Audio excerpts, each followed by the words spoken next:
This is the Old Craft Store, a quilt store that is a staple of downtown Carrollton, Texas. Ever since its opening in 1971, originally as a craft store and its transition to quilting, customers come to this store from all over Texas to learn, quilt, and have a unique creative experience.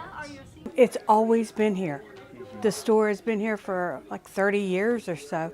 So I've always known it was here, and when I took up quilting, I said, hey, that's the place to go to. These quilts people make are much more than a blanket. They hold lots of emotion and meaning that touches the lives of others. Most of the quilts that people make, they give to other people. So like at my house, my oldest granddaughter probably has 30 quilts that I've given her. But everybody in here, they make quilts for different reasons. Susan makes quilts for a program called Love Thy Baby.